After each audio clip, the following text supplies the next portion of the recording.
Θα την ακούσουμε λίγο αργότερα την Πέγκη Ζήνα, γιατί έχουμε άλλα σημαντικότερα να πούμε. Εδώ παρέα με τον κύριο Γεωργίτσι Παναγιώτη, ο οποίος είναι ο υπεύθυνος δημοσίων σχέσεων της ελληνικής ομάδας διάσωσης. Σας είπα πως θα μάθουμε περισσότερα για αυτήν την ομάδα σε αυτό εδώ το μέρος της εκπομπής μας, γιατί προφανώς λίγα γνωρίζουμε. Ίσως κάποιοι από εσάς να έχετε ενημερωθεί σχετικά. Εγώ μόλις ενημερώθηκα και προσπαθώ να μπω έτσι λιγάκι στο κλίμα. Να τον καλωσορίσω. Καλησπέρα, καλώς μου ήλθατε. Ευχαριστούμε πολύ που μας καλέσατε. Να είστε καλά. Η χαρά είναι δική μας, γιατί μας ενδιαφέρουν πάρα πολύ τέτοιου είδους ομάδες και βεβαίως τέτοιων ειδών δράσεις. Είναι πάρα πολύ σημαντικό να ακουστεί, να προβληθεί, να βγει προς τα έξω όλη αυτή η συντονισμένη προσπάθεια που γίνεται από την ομάδα σας. Να είστε καλά. Να ξεκινήσουμε όμως λέγοντάς μας πότε έγινε η αρχή, πότε ουσιαστικά δημιουργήθηκε, θα έλεγα, και λειτουργήσε η ελληνική ομάδα διάσωσης. Λοιπόν, να σας πω ότι η ελληνική ομάδα διάσωσης δεν δραστηριοποιείται μόνο στο χώρο του Ηρακλείου. Εμείς είμαστε το πιο νέο παράρτημα της ομάδας. Η ομάδα είναι πανελλαδική, έχει 34 παραρτήματα και έχει ξεκινήσει τη δράση της από το 1978. Είναι πολλά χρόνια. Είναι πολλά χρόνια. Η ομάδα λειτουργεί τόσο στο εσωτερικό σε όλη τη χώρα, όσο και στο εξωτερικό. Έχει πάρει μέρος σε πολλές διεθνείς αποστολές και είναι αναγνωρισμένη από όλους τους μεγάλους διεθνείς οργανισμούς παροχής βοήθειας. Η αρχή λοιπόν έγινε το 1978, συγγνώμη, από την Θεσσαλονίκη. Σωστά. Και στη συνέχεια όλη αυτή η ιδέα προφανώς αναπτύχθηκε και στην υπόλοιπη Ελλάδα. Έτσι, στην αρχή, έτσι, για να το πούμε για την ιστορία, ήταν μια παρέα στην ουσία ορειβατών οι οποίοι ασχολούνταν με τη διάσωση των φίλων και των εαυτών τους, να το πούμε έτσι. Αργότερα από το 1994 έλαβε τη μορφή σωματείου αυτή η ομάδα και ασχολήθηκε και με άλλα πράγματα πέρα από την ορεινή διάσωση που θα τα δούμε στην πορεία. Άρα λοιπόν όλο αυτό ξεκίνησε από μια ομάδα ανθρώπων που ουσιαστικά προσέφεραν βοήθεια όπου εκείνη χρειαζόταν. Σωστά, έτσι. Κάπως έτσι έγινε η αρχή. Έτσι. Στη συνέχεια βεβαίως όλο αυτό αναπτύχθηκε, μετεξελίχθηκε και έχει φτάσει στη σημερινή του τη μορφή. Οι δράσεις σας ποικίλουν και λίγο πριν να βγούμε στον αέρα αναφερθήκατε σε σημαντικά γεγονότα στα οποία έχετε δώσει το παρόν και εγώ εντυπωσιάστηκα γιατί κάνατε αναφορές, ας πούμε, όπως για τον σεισμό στην Τουρκία, όπως για τον σεισμό στην Αϊτή. Σωστά. Στο σεισμό της Ρικομέξ. Έτσι, η ελληνική ομάδα διάσωσης δραστηριοποιείται όχι μόνο στο εσωτερικό, όπως σας είπα, αλλά και στο εξωτερικό και οι δράσεις στις οποίες αναφέρεται είναι από τις κορυφαίες δράσεις της ομάδας που έχει πάρει και παγκόσμια αναγνώριση. Τώρα και στον ελληνικό χώρο έχουν υπάρξει μεγάλες δράσεις, πέρα από τη Ρικομέξ που έχετε αναφέρει, να θυμίσω το Γιάκοφλεφ, το οποίο ήταν η ομάδα που βρήκε το σημείο πτώσης. Η ομάδα ήταν αυτή η οποία βρήκε το σκήνομα του Πατριάρχη Αλεξανδρίας όταν είχε γίνει πτώση με το ελικόπτερο και πάρα πολλές άλλες δράσεις, τις οποίες δεν νομίζω ότι χρειάζεται να τις αναφέρω τώρα. Πώς ακριβώς γίνεται ο συντονισμός για όλες αυτές τις υποθέσεις που αναφέραμε? Καταρχήν η ομάδα δεν δρά μόνη της, δεν δρά κάνοντας του κεφαλιού της, συνεργάζεται με όλες τις δημόσιες αρχές, με λιμεναρχείο, πυροσβεστική, με την πολιτική προστασία, με την πολεμική αεροπορία, με όποιους φορείς του κράτους κατά περίπτωση εμπλέκονται και σε συνεργασία με αυτούς δρά. Τώρα, εσωτερικά η ομάδα έχει και αυτή μια ιεραρχία. Τα κεντρικά είναι αυτά τα οποία συντονίζουν τα παραρτήματα τα οποία θα επέμβουν σε κάθε περίπτωση, γιατί υπάρχει ένας χώρος δράσης ανάλογα με την γεωγραφία, να το πούμε έτσι, και όλη αυτή η συνεργασία νομίζω ότι αποδίδει αποτέλεσμα. Εσείς δηλαδή είσαστε εκείνοι οι οποίοι θα κρίνετε πότε θα πρέπει να παρέμβετε ή όχι σε κάποιο περιστατικό? Κοιτάξτε, σε κάθε περίπτωση θα κληθούμε από την πολιτεία. Αυτό είναι το ένα. Από εκεί και πέρα θα ενημερωθούν τα κεντρικά, γιατί ποτέ δεν γίνεται επιχείρηση χωρίς να είναι ενήμερα τα κεντρικά, και θα υπολογίσουμε το τι συμβαίνει, τι δυνατότητες έχουμε, τι μπορούμε να προσφέρουμε και θα επιχειρήσουμε κατά περίπτωση. Από πόσα άτομα παρτίζεται η εδώ ομάδα σας, η ομάδα του Ηρακλείου? Η ομάδα του Ηρακλείου πρέπει να πω ότι είναι το πιο φρέσκο παράρτημα στην Ελλάδα. Ναι. Έχει λιγότερο από ένα χρόνο ζωής, παρότι για αυτό το χρόνο έχει αρκετά νομίζω να δείξει σαν δράση και θα τα δούμε στη συνέχεια αν θέλετε. Έχει κάνει 2 σχολεία και αυτή τη στιγμή έχει 40 ενεργούς διασώστες Και ήδη τώρα που μιλάμε. Όταν λέτε έχει κάνει 2 σχολεία, εννοείται ότι έχει με σεμινάρια. Υπάρχει ένα σχολείο βασικής διάσωσης, το οποίο πρέπει να τελειώσει κάποιος για να θεωρείται ότι είναι διασώστης της ελληνικής ομάδας διάσωσης. Ωραία. Εδώ πρέπει να πω ότι. Έχει λοιπόν φροντίσει η ομάδα σας να στελεχώσει σωστά, αν θέλετε, τα άτομα τα οποία θα θελήσουν να εμπλακούν σε αυτήν. Σωστά. Είναι όλοι αυτοί οι απόφοιτοι του Σχολείου Βασικών Γνώσεων Διάσωσης. Έχουν γίνει 2 τέτοια σχολεία μέχρι τώρα. Και ευελπιστούμε σύντομα να κάνουμε και κάποιο τρίτο. Άνδρες, γυναίκες. Θα έλεγα 50-50 και οι γυναίκες έχουν τάση αύξησης. Ενεργό ρόλο. Ναι. Αυτό είναι ευχάριστο, είναι πολύ ευχάριστο. Όλη αυτή η προσπάθεια που γίνεται είναι θελοντική. 100%. Που σημαίνει πως εκείνος ο οποίος θα θελήσει να ενταχθεί στη δική σας την ομάδα, και φαντάζομαι πως υπάρχουν αυτά τα περιθώρια, έτσι, εάν δηλαδή κάποιος θελήσει να γίνει μέρος και μέλος της ομάδας διάσωσης, της ελληνικής ομάδας διάσωσης, φαντάζομαι πως πρωταρχικός σκοπός του θα είναι να μπορέσει να ελαφρύνει τον πόνο του συνανθρώπου του, να του προσφέρει αγάπη, να του προσφέρει φροντίδα. Σωστό. Το βασικό πράγμα στο εθελοντισμό, γενικά, να μην μείνουμε μόνο στη δική μας ομάδα, είναι η προσφορά. Από εκεί ξεκινάει. Έτσι. Τώρα, αν κάποιος μου έκανε την ερώτηση να μου πει τι διαφορά έχει η ελληνική ομάδα διάσωσης από κάποια άλλη οργάνωση, προσφοράς, αλίμονο, θα λέγα ότι αν είναι λίγο άνθρωπος της δράσης, θα μπορέσει να συνδυάσει την προσφορά και το αίσθημα που έχει μέσα του στο να δώσει στον διπλανό του, κάνοντας ενδιαφέροντα πράγματα τα οποία θα τον ευχαριστήσουν και τον ίδιο. Εκτός από όλα αυτά που αναφέραμε, δηλαδή τη διάθεση για προσφορά, τη διάθεση για βοήθεια, τη διάθεση για φροντίδα του συνανθρώπου μας, τι άλλο θα μπορούσε να χρειάζεται κάποιος ο οποίος θα θελήσει να ενταχθεί στην ομάδα διάσωσης? Τίποτα. Απόψεις με σωματικών προσόντων. Όχι. Γιατί όλες αυτές οι αποστολές που λαμβάνετε, σε όλες αυτές τις αποστολές που λαμβάνετε μέρος, χρειάζεται, θα έλεγα, και η δύναμη. Έτσι δεν είναι? Όχι ακριβώς. Χρειάζεται και κάποιος να είναι καλογυμνασμένος ενδεχομένως για να μπορέσει να αντέξει υπό αντίξωες συνθήκες. Γιατί δεν είναι εύκολα τα περιστατικά που αναλαμβάνετε. Χαίρομαι πολύ για την ερώτηση, γιατί μου δίνει την ευκαιρία να πω το εξής. Μπορεί να χρειάζεται ένας καλογυμνασμένος στην άκρη της επιχείρησης, αλλά αυτός για να φτάσει εκεί έχουν παρεμβληθεί ενδιάμεσα άλλοι 10 άνθρωποι. Χρειάζονται και αιχμηρά μυαλά που θα συντονίσουν όλο αυτό. Ναι. Η βοήθεια είναι απαραίτητη και θέλω εδώ να το πω ξεκάθαρα ότι στην ελληνική ομάδα διάσωσης υπάρχει μία θέση για τον καθένα.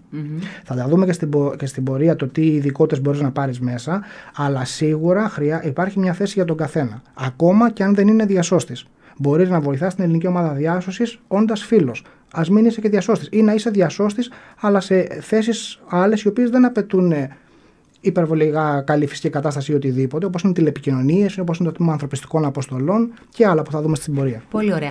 Πόσες ώρες από την ημέρα σας απορροφάει η ομάδα? Γιατί όλοι είσαστε εθελοντές, όπως είπαμε, και όλοι είσαστε και επαγγελματίες. Ο καθένας έχει τη δική του τη δουλειά και ό,τι χρόνος απομένει, αυτός ο χρόνος προσφέρεται στην ομάδα. Εδώ θα έλεγα ότι λειτουργεί η έννοια της ομάδας. Δηλαδή, ο καθένας δίνει ό,τι έχει και ό,τι του περισσεύει και ό,τι μπορεί, αλλά η ομάδα λειτουργεί καλά γιατί όταν ο αριθμός των ατόμων που συμμετέχουν σε αυτή είναι μεγάλος, το τι μπορεί να δώσει ο καθένας φτιάχνει ένα πλήρες λειτουργικό σύστημα. Εγώ μπορώ τάδε ώρα, εσείς την επόμενη, έτσι η ομάδα τις περισσότερες φορές, για να μην πω όλες, δεν μένει κενή. Και έτσι λειτουργεί και έτσι επιχειρεί. Πάρα πολύ βασικό αυτό. Πάμε τώρα να δούμε τα τμήματα. Αφού κάποιος γίνει διασώστης και τελειώσει το Σχολείο Βασικών Γνώσεων, μπορεί στη συνέχεια να επιλέξει με τι θα ασχοληθεί μέσα στην ομάδα. Υπάρχει λοιπόν το τμήμα πρώτων βοηθειών, υπάρχει το τμήμα ορεινής διάσωσης, το τμήμα αντιμετώπισης καταστροφών, το τμήμα του υγρού στοιχείου, το τμήμα σκύλων έρευνας και διάσωσης και το τμήμα των ανθρωπιστικών αποστολών. Θέλω να τα δούμε αυτά λιγάκι ένα προς ένα. Πάμε λοιπόν, αυτό που μας έχει απομείνει είναι να μας αναλύσετε λιγάκι τα τμήματα. Αυτό μας ενδιαφέρει να μάθουμε. Γι' αυτό φαντάζομαι ενδιαφέρει και τους ακροατές μας, γιατί ίσως μας ακούν τώρα κάποιοι οι οποίοι θέλουν να γίνουν μέλη της ομάδας σας. Και θα μας δώσετε και κάποια τηλέφωνα που μπορούν να απευθύνονται. Εάν το επιθυμούν. Πολύ ωραία. Λοιπόν, αφού τελειώσει κάποιος το σχολείο της βασικής διάσωσης, το οποίο θα υπολογίσουμε ότι σαν διάρκεια θα του πάρει χρονικά, όχι κάθε μέρα, μιλάμε ότι γίνεται ορισμένες μέρες, θα τα συνεννοηθούμε αυτά, περίπου τις 25 ημέρες για να τελειώσει, θα διαλέξει τμήμα. Και εκεί θα αρχίσει η εκπαίδευσή του μέσα στο τμήμα το οποίο έχει επιλέξει. Στο πρώτο βοηθειών νομίζω ότι δεν χρειάζεται κάποια ιδιαίτερη ανάλυση. Το τμήμα ορεινής διάσωσης είναι εκεί πέρα που παίρνουμε γνώσεις για το χειμερινό βουνό, για το θερινό βουνό, για το πώς κινούμαστε στην ύπαιθρο, για τη χρήση σκηνιών. Το τμήμα αντιμετώπισης καταστροφών είναι ένα τμήμα το οποίο ασχολείται με τους σεισμούς. Τα λέω λίγο χοντρά για να τα καταλαβαίνει ο κόσμος τώρα. Με απλά λόγια. Έτσι. Πώς μπορείς να σηκώσεις μια πλάκα, να κόψεις μια πλάκα, πώς προσεγγίζεις κάποιον ο οποίος είναι εγκλωβισμένος, πώς απεγκλωβείς έναν άτομο το οποίο έχει εγκλωβιστεί σε ένα τρακάρισμα μέσα σε ένα αυτοκίνητο. Πολύ ενδιαφέροντα όλα αυτά. Πραγματικά. Το τμήμα υγρού στοιχείου. Πώς κάνεις έρευνα στη θάλασσα, πώς μπορείς γνώσεις ναυαγοσωστικής, γνώσεις υποβρύχιας έρευνας για όσους είναι δίτες, ανάλογα την ειδικότητά τους. Το τμήμα σκύλων πάει παντού. Είναι ένα τμήμα το οποίο είναι λίγο πιο ιδιαίτερο. Συνήθως πρέπει να είναι ο σκύλος του διασώστη και παίρνει κάποια εκπαίδευση. Εκεί έχουμε και συνεργασία με την ΚΟΜΑΚ, με την αεροπορία για εκπαίδευση σκύλων. Και τέλος το τμήμα ανθρωπιστικών αποστολών, το οποίο είναι ένα τμήμα το οποίο δεν έχει την περισσότερη εκπαίδευση, έχει όμως το περισσότερο θέλω, το περισσότερο έτσι όρεξη για προσφορά, οπότε και είναι τα πράγματα λίγο πιο εύκολα στο θέμα της εκπαίδευσης. Όλα όσα μάθουν λοιπόν τα μέλη σας, τα μέλη της ομάδας σας, θα μπορούν να τα χρησιμοποιούν και στην καθημερινότητά τους και εκτός ομάδος. Δηλαδή ένας άνθρωπος σαν και εσάς θα μας φανεί πάρα πολύ χρήσιμος, παράδειγμα σε ένα αυτοκινητιστικό δυστύχημα, σε μια περίπτωση όπου ένας ορειβάτης μπορεί να χαθεί στο βουνό. Σαφώς. Και με άσχημες καιρικές συνθήκες και σε πολλές άλλες περιπτώσεις. Έτσι ακριβώς. Η ομάδα επιχειρεί παντού. Έχει τομείς δράσης να επιχειρήσει σε όλες τις περιπτώσεις. Να μείνουμε στο τελευταίο τμήμα, στο τμήμα ανθρωπιστικών αποστολών, το οποίο αυτές εδώ τις ημέρες έχει ξεκινήσει μια πολύ σημαντική δράση. Από ό,τι μου είπατε και εκτός αέρα, έχετε ξεκινήσει να συλλέγετε ρούχα, τρόφιμα και σχολικά είδη. Σωστά. Για άπορες οικογένειες, για ανθρώπους που δεν μπορούν να ταπεξέλθουν σε αυτούς εδώ τους δύσκολους καιρούς. Σωστά. Ήδη έχει ξεκινήσει αυτή η προσπάθεια, έχουν μαζευτεί αρκετά πράγματα. Αυτά θα κορυφωθούν το Σάββατο στο Τάλος Πλάζα. Όλη την ημέρα του Σαββάτου θα είναι εκεί πέρα άτομα τα οποία θα μπορούν να λάβουν ό,τι δώσει ο καθένας από τους συμπολίτες μας. Άρα και οι ακροατές μας μπορούν να βρεθούν από το πρωί του Σαββάτου έως και αργά το βράδυ και να δώσουν ό,τι τους περισσεύει. Ό,τι θεωρούν ότι δεν τους είναι πια χρήσιμο. Μπορεί σε εκείνους να μην είναι χρήσιμο, αλλά για κάποιον άλλο συνάνθρωπό μας να είναι απαραίτητο. Στο Τάλος Πλάζα λοιπόν έξω από το Big Box Outlet θα υπάρχει stand το οποίο θα μαζεύει αυτά τα πράγματα και την επόμενη μέρα την Κυριακή θα δοθούν στον Άγιο Ραφαήλ, ο οποίος σε συνεργασία με την Ελληνική Ομάδα Διάσωσης θα τα μοιράσει σε οικογένειες που έχουν ανάγκη αυτόν τον καιρό. Αυτή θέλω να πω ότι δεν θα είναι η μόνη δράση που θα γίνει τώρα. Ετοιμάζουμε και άλλες δράσεις για το τμήμα ανθρωπιστικών αποστολών, αλλά θα τις δούμε στη συνέχεια, θα είναι λίγο διαφορετικές. Πόσο καιρό έχει ξεκινήσει η συλλογή των σχολικών ειδών, των τροφίμων κλπ? Θα έλεγα ότι ήταν πολύ γρήγορη, ίσως μια εβδομάδα. Μια εβδομάδα. Ναι, και έχει πάει αρκετά καλά. Η προσέλευση του κόσμου και η διάθεση του κόσμου. Έχει πάει αρκετά καλά. Ναι. Να είμαστε ευχαριστημένοι. Αυτό νομίζω πως είναι πάρα πολύ βασικό και είναι άλλωστε και κινητήριος δύναμη. Είναι εκείνο που θα σας οθήσει στο να συνεχίσετε τέτοιου είδους. Σωστά. Και υπάρχει ανάγκη. Το έχουμε δει δηλαδή οι ίδιοι ότι υπάρχει πραγματική ανάγκη. Και αυτό που κοιτάμε πολύ είναι να πηγαίνουν τα πράγματα εκεί που πραγματικά υπάρχει ανάγκη, γιατί και αυτό παίζει τη σημασία του στις μέρες μας. Οπότε από τον Άγιο Ραφαήλ θα γίνει η επιλογή ουσιαστικά των οικογενειών που έχουν τη μεγαλύτερη ανάγκη και εκεί τελικά θα δοθούν τα τρόφιμα και τα σχολικά είδη. Η σχολική χρονιά μόλις ξεκίνησε με μεγάλα προβλήματα βεβαίως, αλλά υπάρχουν αυτή τη στιγμή που μιλάμε μαθητές οι οποίοι δεν έχουν ούτε την τσάντα για να πάνε στο σχολείο και αναγκάζονται και βάζουν τα βιβλία τους ή θα αναγκαστούν ενδεχομένως τις επόμενες μέρες να βάλουν τα βιβλία τους μέσα σε νάιλον τσάντες, γιατί το έχουμε δει και αυτό. Ναι. Δεν είναι η πρώτη φορά. Και όχι μόνο, έχετε δίκιο. Είναι τα πράγματα δύσκολα αρκετά για όλους. Τα προϊόντα που μαζεύετε, τα τρόφιμα που μαζεύετε, καλό θα ήταν να είναι και μακράς διάρκειας, δηλαδή ζυμαρικά. Σωστά, ναι, τέτοια πράγματα. Μακαρόνια, γάλα. Μακράς διαρκείας και τέτοια, ναι. Γάλα που είναι απαραίτητο επίσης, παξιμάδι, νερό. Σωστά, τέτοια μακράς διαρκείας προϊόντα. Μάλιστα. Ένα πολύ μεγάλο ευχαριστώ για τη σημερινή σας παρουσία. Εγώ μέχρι και το τέλος της εκπομπής θα υπενθυμίζω ξανά και ξανά αυτή την προσπάθεια που γίνεται και θα ενημερώσω βεβαίως και εκείνους που αργότερα θα συντονιστούν μαζί μας για το ότι την Κυριακή ουσιαστικά θα γίνει παράδοση των προϊόντων όπως είπαμε. Ναι, και θα υπάρξει μια κάλυψη εκεί πέρα με δελτίο τύπου για να το δει και ο κόσμος. Με την ευκαιρία, έτσι μια και μιλάμε, θα ήθελα να πω ότι τη δράση της ομάδας ομάδας μπορούν να τη δουν οι ακροατές σας τόσο στο ίντερνετ, ψάχνοντας το site της ομάδας eodiraklio.gr. EOD, E-O-D. Ναι, σωστά, iraklio.gr. Στο Facebook EOD Παράρτημα Ηρακλείου. Και επίσης μπορούν όσοι ενδιαφέρονται να γίνουν μέλη της ομάδας να καλούν στο τηλέφωνο 6937 23 10 12. Εκεί θα λάβουν τις πρώτες πληροφορίες για το πώς μπορούν να ενταχθούν στην ομάδα και πώς θα έρθουν να μας γνωρίσουν από την έδρα μας από κοντά για να δουν πώς λειτουργούμε. Ηλικιακό όριο υπάρχει? Δεν υπάρχει. Δηλαδή θα πρέπει φαντάζομαι να είναι ενήλικες άνω των 18, έτσι. Σωστά, ναι. Και έως το μεγαλύτερο μέλος σας? Εγώ πάντως σε συνέδρια που έχω πάει πανελλαδικά και μάλιστα σε συνέδριο αεροδιάσωσης είδα μια κυρία την οποία την υπολόγισα λίγο πριν τα 70. Μάλιστα. Ναι. Μάλιστα. Ευχαριστώ πάρα πολύ. Να είστε καλά, καλή συνέχεια, και καλή εσείς. Δύναμη. Ευχαριστούμε πολύ. Και για οποιαδήποτε δράση σας που αξίζει τον κόπο να την προβάλλουμε, με χαρά να σας φιλοξενήσουμε.